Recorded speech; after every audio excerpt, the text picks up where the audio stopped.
I just had to figure it out. And I really, really, really had to just learn how to trust in that process. And that was when I really started just trusting my own intuition, feeling it out.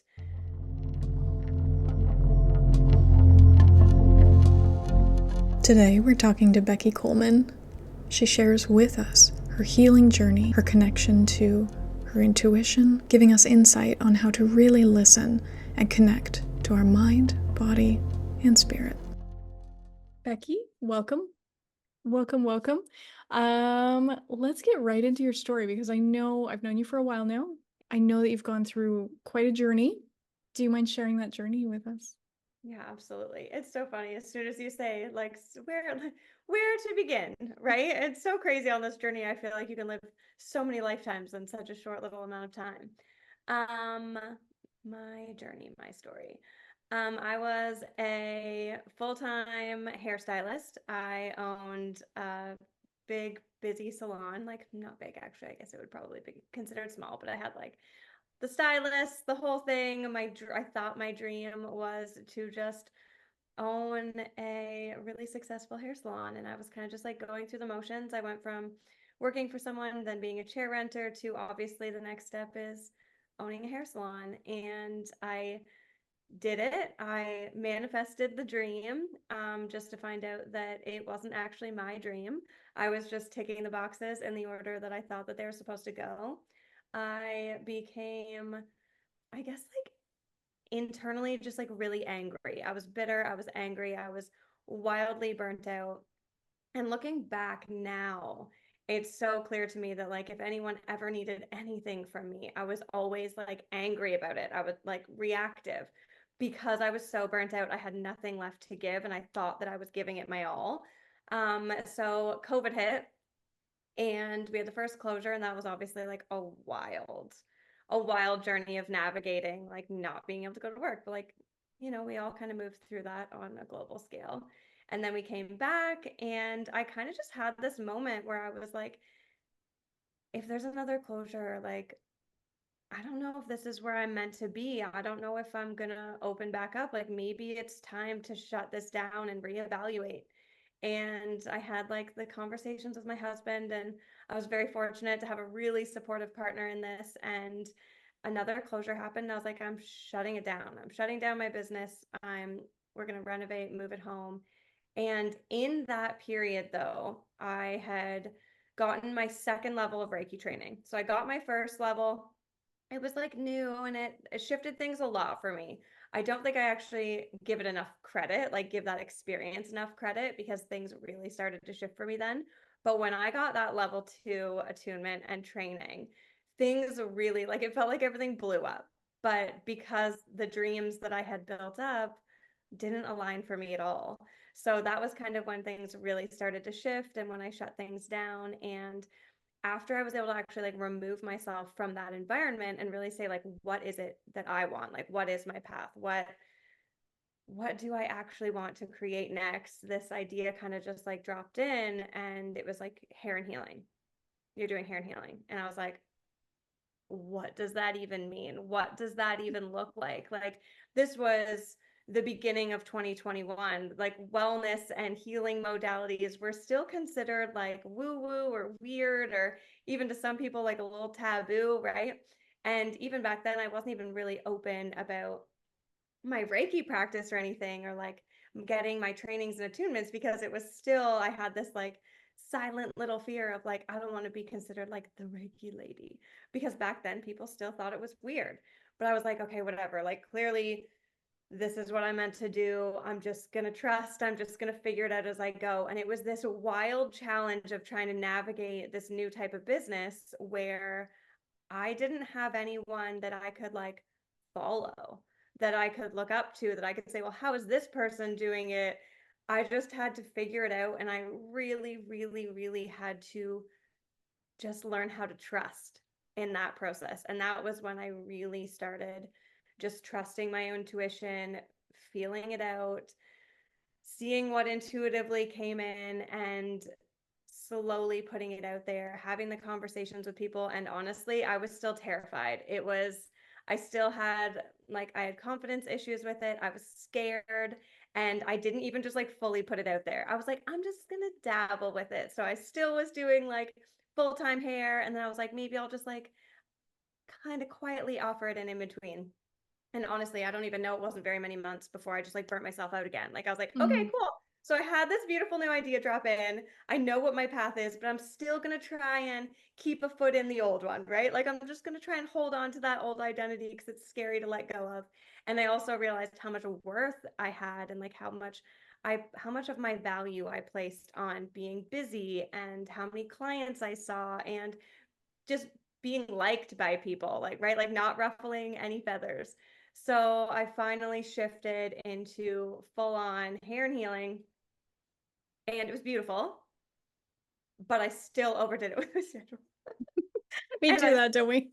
right? And I still burnt myself out with it because I went all in on the new concept and the idea. However, I realized that like there were these deeply ingrained um beliefs and just still like validation and ego things going on from being in the beauty industry for as long as I was, that I had a really hard time stepping out of. Like I was working through them, but at the time I I was an all in. I was an all in girl. Like I had to be, I was all or nothing.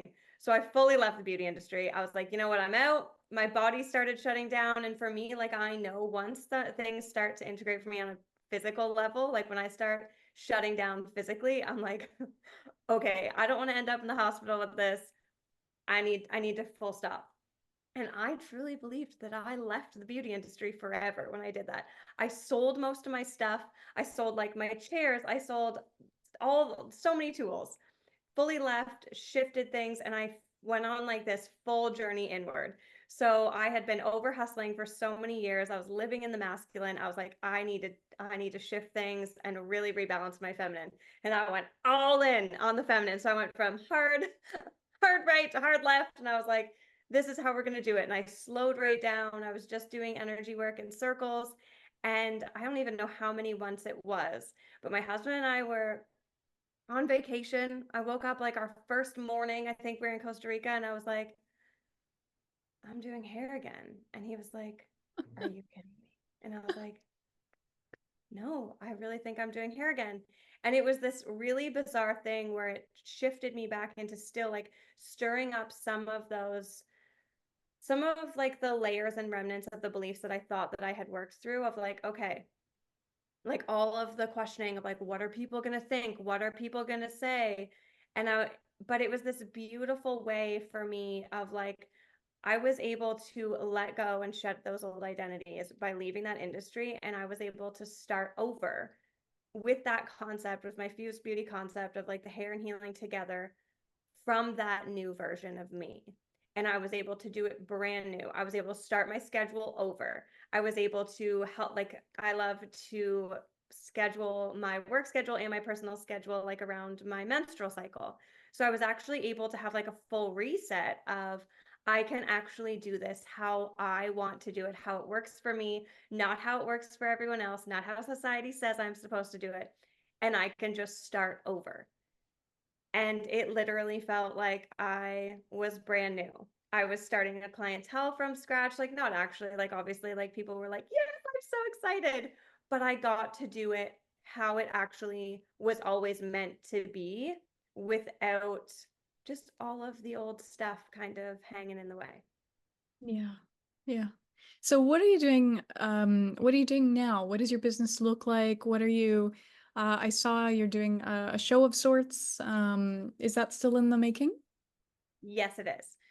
So right now, my business is, oh my gosh, it's so funny. Whenever people are like, so what's your schedule like? What's your business like? There's still like this little of like, no, I am proud of where it is now. And my validation is not based on how many days of week I work, how many people I see.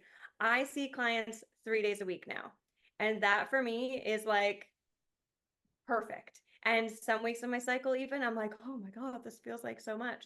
But it's the perfect balance for me if I get to see people in person 3 days a week. And I don't even, since I was in my early 20s, I've been like a 4 days a week work week kind of girl. Human design, I'm a projector. I work in like little spurts. Me I've too. always been a 4 days a week girl. So that gives me time to do other creative projects because in there I learned that I still had a love for writing and I wrote and created 4 books and my podcast. And then this opportunity was presented to do a TV show. So that's with Ethereal Network TV. And they're in a full shift and like reboot right now. So they like started, went full stop, needed to kind of start from scratch again. And I'm like, at first I was like, oh, I don't know if this is for me. And I'm like, I get it. I get that sometimes things shift and change. The people that are involved change and they need to restart. So I'm working with a network, which is like a spiritual network, and their mission is to raise the frequency of the planet through uplifting media, which is so beautiful and so aligning for me. And yeah, like they're all just like private creators, and it's literally just like having conversations like this with real people, but that people will be able to watch on TV, which is super cool. When you went through that sort of, I get it because I was there too years ago, that shutting down and then rebooting. I know that you had some, just because I know you, friends with you, I know that you had some issues in the body.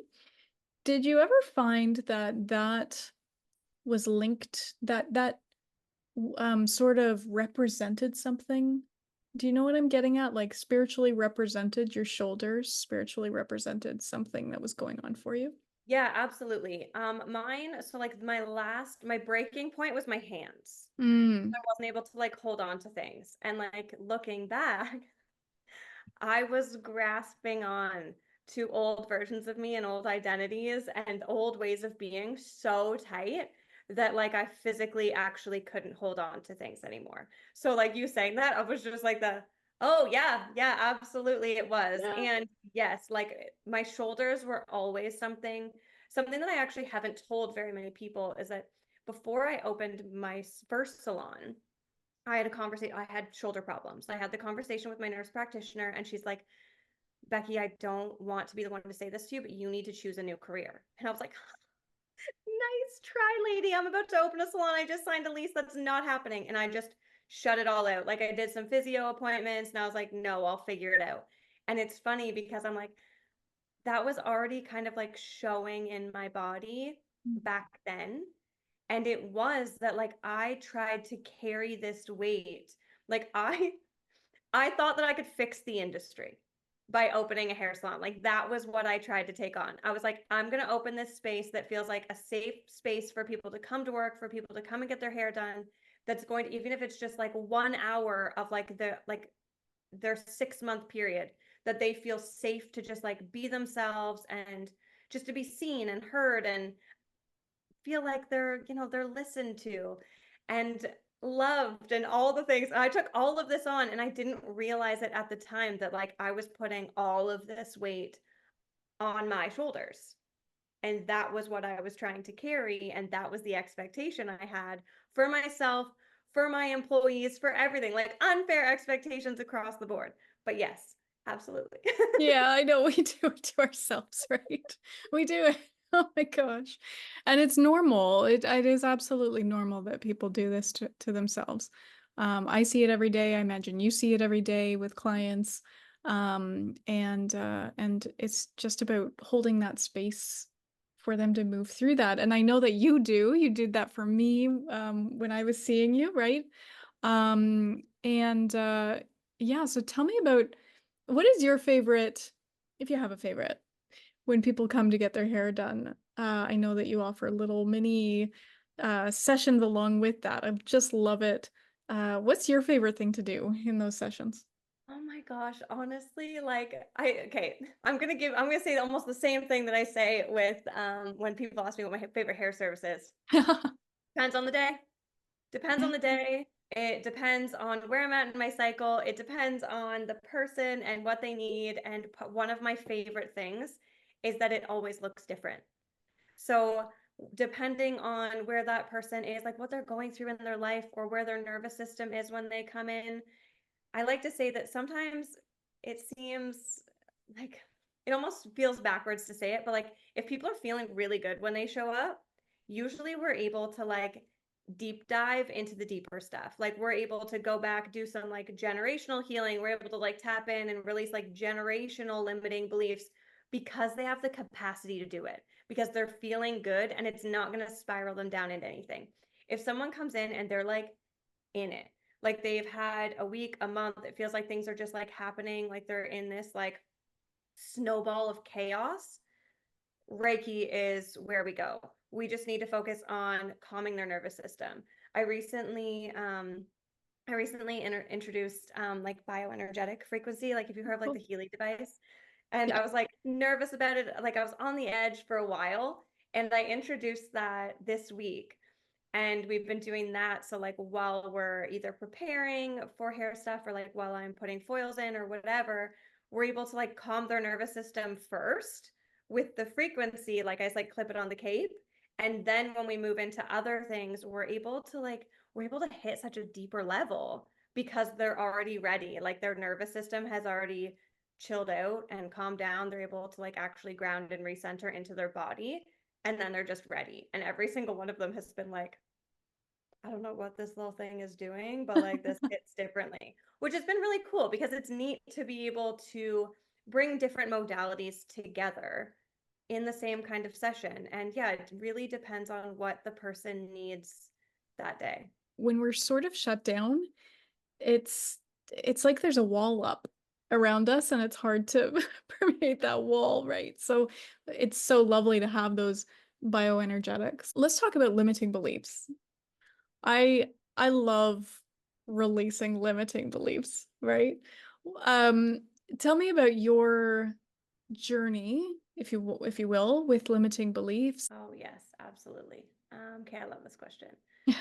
Oh my gosh. Like, yeah, like obvious, like we all have limiting beliefs. We all have limiting beliefs. I don't think that as human beings we're ever gonna like not have any limiting beliefs. Like I believe that we can move past them, we can clear them, we can heal them, we can understand them, we can create new belief systems because our brains are freaking incredible. But I think it's always going to be normal to still have them creep in. And for me, the more I heal through limiting beliefs, like you can heal through a cycle of something, let's say, and then like years down the road, all of a sudden you're like, oh my gosh, how is this crept back in? And I think that we learn to navigate like new layers of that belief even are going to surface of like, oh, there's this little bit that was missed and we're going to kind of go there now. I think I realized that I like to bring limiting beliefs even back to like patterns and cycles. When I was 17, I remember writing a journal entry, and it was something along the lines of, I feel like I'm living the same year over and over again. Like I'm living the same story, and the characters sort of change, but the story or the plot line is always the same. Like I was able to recognize at 17 that I was living a cycle, that I didn't know how to get out of it. I couldn't exactly put my finger on it, but I, looking back now, know that that was when I first recognized that I was like trapped in limiting beliefs. And like at the time, like that started when I was 17, like I didn't feel worthy of like having a loving, reciprocating relationship. I had hard time being like faithful in relationships. I just didn't feel safe to let one single person see all of me because I had this like limiting belief that I was too much, or that they would think that I was crazy, or just like all these things. Like I didn't feel worthy of being fully loved and seen by one human.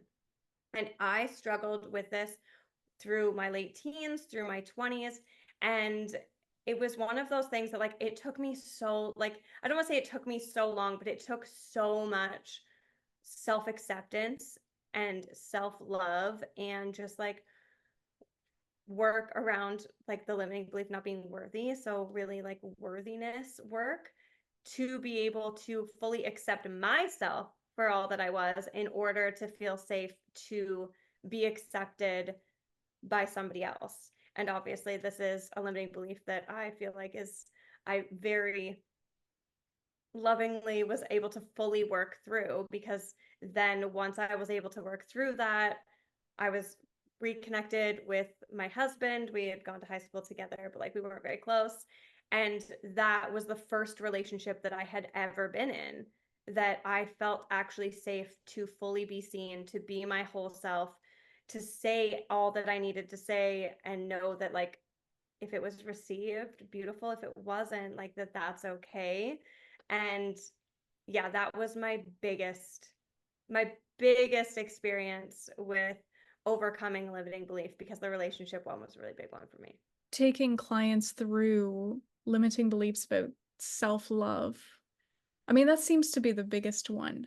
Oftentimes we go back in time and we look at the little baby self, right? And how can that baby self be unlovable? And how it's just events and things that people say and do and things we wind up thinking about ourselves that cause that feeling of unlovability over time. How these limiting beliefs come into our lives, from childhood and forward. Oh my gosh. I feel like there's so many different ways that they come in. I mean, I talk so much even with people about like generational inherited beliefs, right? Like we can inherit beliefs up to 7 generations back and not fully understand why we feel them, but we just know they're there. And I like to explain beliefs like if something comes up in a session, like when I'm muscle testing and we're seeing like what the limiting belief is for someone, for example, like if it is like, let's say it's unworthiness and it's grouped with low self-esteem or something, just as an example. And when the person's like, well, yeah, like, but that's just how I am. That's just who I am. Right. And it's like, yeah, but that's because that's the belief. Like, that doesn't have to be true. It's just that you've believed for so long that that's just who you are. And it can be even like, as an example, a common one for women, right? It's like how their mother saw herself. Like when she looked in the mirror, the things that she said, or like diet culture when we were kids was, oh, it was atrocious, right? And like there were constantly ads on the TV for like all these different diets. And I know that we were we were the generation of when we were kids, like the yo-yo dieting. Like I remember my mom struggling with all of these like diets that were like in magazines and in ads, and like they were just like shoved down their throats. And I know that this also like is still prevalent now, and we kind of like society goes through waves of it, but that was something that was shoved down their throats, that even just witnessing that, you're like, okay, well, like if my mom is uncomfortable with how she feels in her body, maybe I also should feel uncomfortable with how I feel in my body. And that could be even like then learned behavior that she saw growing up and that her mom saw growing up. And I always like to say, like, when we bring up like generational stuff like this, is that like it's not to place blame on anyone, it's no one's fault. It's just that like everyone's doing the best they can, the best they know how. And if that's all they know how, that cycle is just being repeated and we're witnessing it. And obviously, like we're going to pick that up, especially if we're little, right? Like when we're really little, we're so impressionable and we're just like absorbing, we're little sponges, we're taking in as much as we can so we can learn and we can grow. And like, of course, we're going to take those little things on. But of course, also, we're going to have like those relationships. A common one that comes up when I'm doing session with my clients is like that transition phase from elementary school to high school. So many beliefs are formed in that because there's this fear of, what if I'm not accepted as I am? So I'm going to be what I think other people want me to be when I go into this new environment. And it's like this belief is created of like, I'm not lovable as I am, so I have to be this instead. And that is a huge, like that, like from grade 8 to grade 9, little bit there. I feel Yeah. like that's a really common one for beliefs. Yeah, I think back to my high school days. Oh God. So Right? I went through, oh my gosh. Grade 9, I wore just things that should not be worn. And then I went into this phase of goth. I was hanging out with goth. I went from, I was a group hopper. I was never part of the cool kids. But yeah, I went from like the goth to um the nerds, which I love the nerds. That's probably my group. That's my group. But all over the place. But yeah, I was absolutely what you're saying. I was looking for acceptance, Yes. right? And I struggled with self-love too, as we all do. So, I kind of have the same. I don't know your full story, but from what you said, I resonate with that. From that age, it's just incredible how we really get sucked into wanting to be something else. But at that Mhm. age, how do we know who we Right, are? Do you exactly. know what Like I we're also mean? experimenting. We're trying to figure out. I think this is like one of those little spots where like we need little photos of us from high school to I pop up know. so everyone can giggle about it. Yeah, we should, Even we me, should. like I went through like that, like what was it called back then? I don't want to say like scene, but like I had like black hair and a pink streak, and I wore all black and like sweatpants. Oh, was it wasn't emo, was it? It was It was emo? emo-ish, Yeah. yeah, yeah. Yeah. I think emo came after me. It was a few years after me. Fair. Well, it was mine. I was the emo kid. Yeah, oh my But yeah, gosh. we're I just love trying it. to figure it out, right? And like as like trends and styles are like coming and going, you're like, maybe that's me.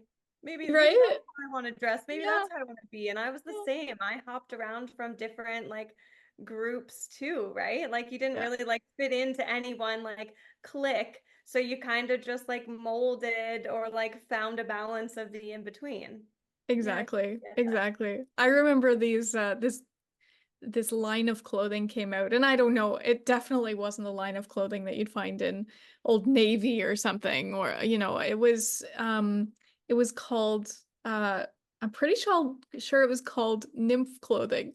And so basically it was like you were a fairy or something, Yeah. and it was like it had a bust and like tie up or the front and the back, and like and Exactly what you're talking I about. I was wearing that like green medieval grade 9, grade 10. That's amazing. Actually, I think yeah, it was grade 10, I think grade 11. Oh my God. I was a fairy. Oh my God, that's great. Yeah, yeah. My prom, I wore a medieval dress. Oh dear. And sandals. Like I didn't get the high heels. Oh Lord. Yeah. So yeah, just trying to fit in. I really enjoyed being kind of out there sometimes. But then you get the comments and then you pull back, right? Yes. At that age, you tend to pull Yes. back. Now And if I also see this still of like then when you didn't feel like you had like a group that you fit into, you grab onto the belief of I'm an outcast or I just don't fit in. I'm different. yeah, I'm weird. And then we can carry that into adulthood and we almost like isolate ourselves because we're like, no, I'm still like, and you just like almost like wear it as a badge of honor, right? Like, no, I'm a weirdo. So yeah, like I don't have to fit it. And it's almost like then we create like these walls or these barriers by accident because then we've carried that identity from high school of like I just don't fit in. exactly. Exactly. Yeah, and I think I'm sure you've done the same thing as over the years as now I'm 40, and I'm just thinking I'm good. Like I'm good with where I'm at. I can dress the way I want. I can be who I want, and I don't give a, you know. Exactly. Yes. Yeah, so it's a lovely freedom. It's a lovely freedom to feel. You mentioned muscle testing earlier, and I've got a book. You can't see it on the shelf over there. It's called Energy Medicine, I think. Anyway, they've got muscle testing in there, and I just love muscle testing. What is your favorite? If you want to take a moment, if you feel okay to, is to like teach the viewers maybe like your favorite muscle testing. Because I know there's lots of different ones. I have a friend Yep. that does this and people that do this, and Yep. what's your favorite to do if you I do it on my finger. So I ah use like my like first knuckle. yeah. I'm gonna try and like point down. So I like muscle test here. Ah. However, it's like that when I started, that wasn't where I started. I had a really hard time being able to do it with like any muscle on my body. Mm-hmm. So I did like the standing sway. So when you stand like flat-footed, you either like fall backwards or you fall forwards. And I had to let go of like the issue of like you're supposed to go forwards on a yes and Mm. backwards on a no. And I was opposite. So I was like, oh, like I must be broken. But like just accepting of like, no, that's just how it works for me. And Yeah. like the longest time I muscle tested standing up, which actually really worked out in my favor at first when I was doing muscle testing in between hair sessions because I was mostly standing anyway. So it kind of Mhm. made sense for me that that was how I did it. But it's neat because like you just stand on your feet and you say like, show me yes, show me no, and see which way you fall. The easiest one that I feel like I usually like is usually this one. Mm-hmm. Like this, I feel like is the easiest. Like the rings are the easiest for people of like show me yes, show me no. So like show me yes, show me no. And Mm. then like I always ask for like do I have answers from light source? Do I have answers from anywhere else? And if you have answers from anywhere else, you're not clear. You Yeah. gotta like drink some water. Maybe you need to hydrate. Maybe you need to clear your head. Maybe you need to smudge. Maybe you need to get some fresh air or something.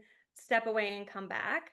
And I always just tell people like when you're starting out muscle testing, like don't use it on anything like serious because you just kind of want to like build the muscle almost. So like I always say like muscle test on like what you're gonna have for lunch that day, muscle test for like what your outfit you're gonna wear that day, like and like what is most optimal for me today or what is of the greatest and highest good for me to have for lunch today. And you've got two options and you're picking from two options. Is it option one or is it option two?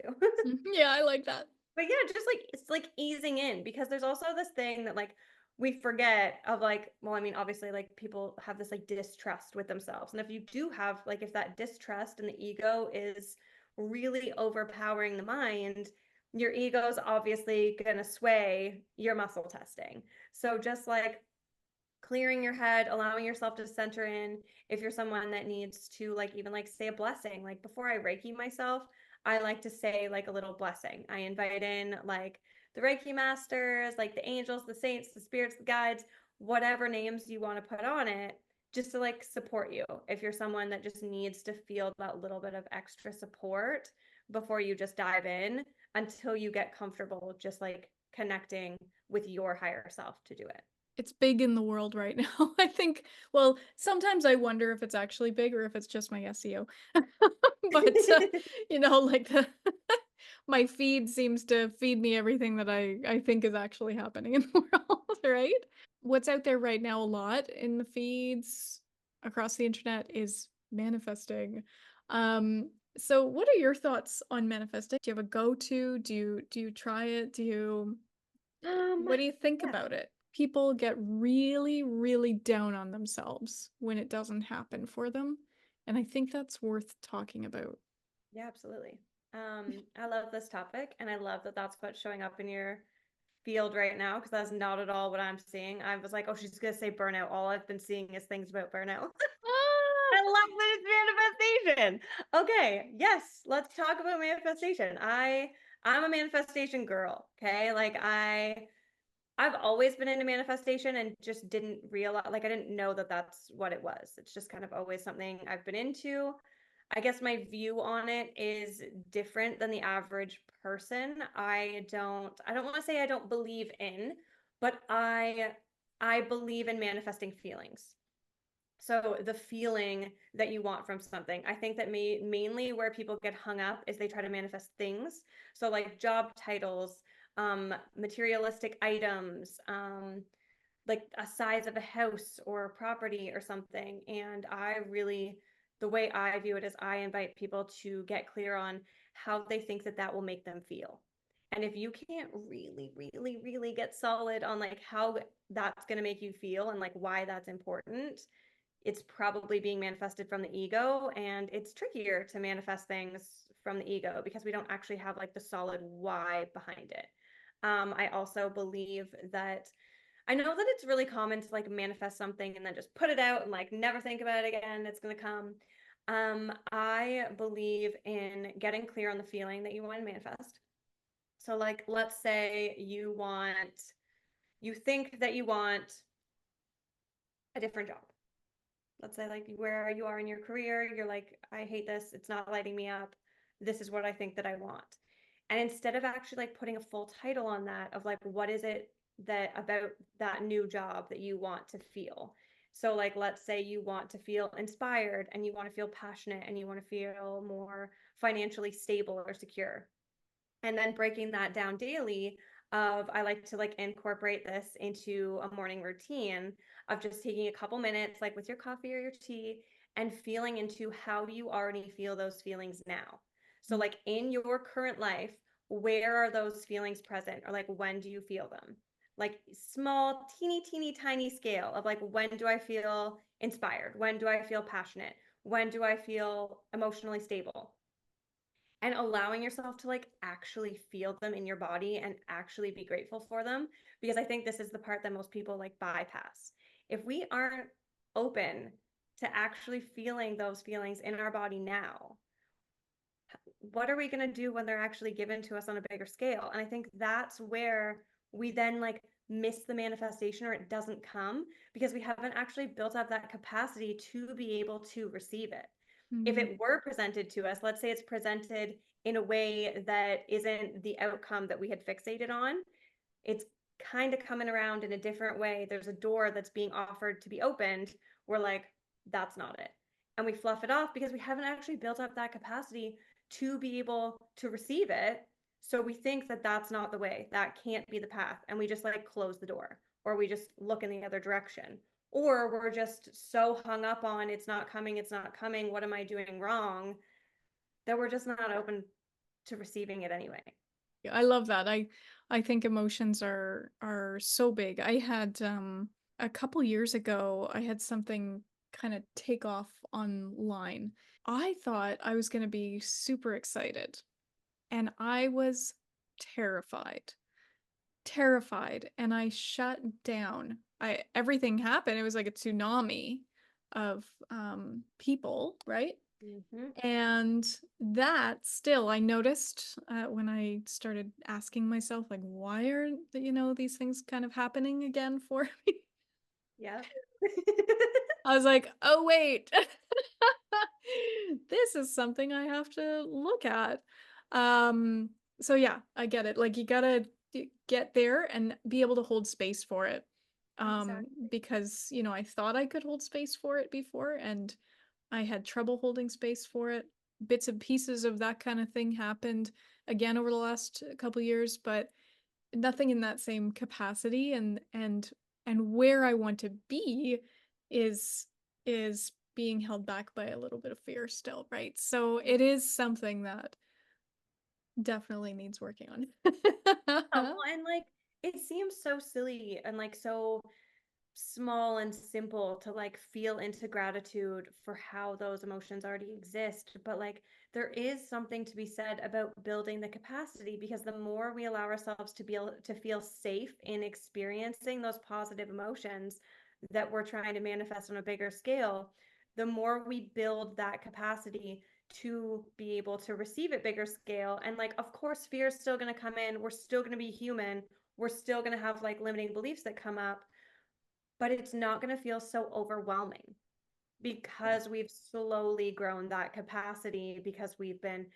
practicing feeling into those like higher frequency emotions that when we're like bombarded with them, we're not like, Yeah, exactly, exactly. Give any information, or all your information will, if you want to reach out to Becky, all of it will be below in the show notes. Um, but Becky, if you could uh, give any inspiration or message to anyone listening who might be going through what you went through, or anyone really, whatever they're going through, what would you want to say to them? start small. Especially if you, because like when I look back on where I was when I first started, like that transition journey from fully burnt out, feeling fully chaotic, not really loving myself, to where I am now, that version of me looking at this version of me now would feel overwhelmed of like that's not possible. And I know that that can, so many people can get so hung up on that of like that's such an unrealistic jump, but my advice is to start small. Tiny little baby steps consistently makes such a huge difference. And whether that's a tiny shift in, like, I'm really big on morning routine, and I know that like when I fall out of it, I notice a difference. And like if you're not someone that like a morning routine resonates with, if you're like, no, I hate the structure of that, like that's fine. But like just choosing something daily that you can focus on consistently, whether it's like tuning into your physical health a little bit more, or your mental health, or your emotional well-being, like just choosing something. Like for me, I love doing, like I said, my morning gratitude, because it allows me to expand my capacity to be able to receive, even if it's just like one emotion. If it's one thing that you can just find so much gratitude for, and allow yourself to actually feel that gratitude in your body, instead of just saying like, I'm grateful for this, but like actually letting yourself feel the gratitude in your body and why you're grateful for it, and really just sinking into like being fully grounded in your body. Because I feel like we get so lost in the chaos of the mind and the busyness of the world and society that like we dissociate without even realizing it now. So really just like even like throwing your phone on do not disturb for 15 minutes, leaving it in another room, and just going out to take a couple breaths. If that's the only thing that you can add into your routine right now, just some way to actually fully connect to your body, I feel like makes the biggest difference, especially in the beginning. And the more you're able to like sink in and be solid in your body, the more you're able to expand from there. And I also think like if a practice calls to you, try it. If you see a practitioner that you're like, that is really cool, I wonder what they're doing, reach out and ask. Like, there's no harm in trying new things, trying new modalities, joining groups of people that are like doing the same thing, that are on the same journey. I have found community to be just one of the most supportive things for me now on this journey. Like, even if you just have like one person that you can at least talk to about where you're at on your journey, that understands and speaks the same language as you, oh my gosh, it makes such a difference, kid. That was like so many more things than one, but That's examples beautiful. of just like how to start small. And no, I think that's beautiful. I think listeners, I enjoyed I go, oh yeah, I should do that. I should sit with my coffee in the morning and not just scroll, right? Get into Yeah. scrolling so quickly. And yeah, no, you gave me food for thought.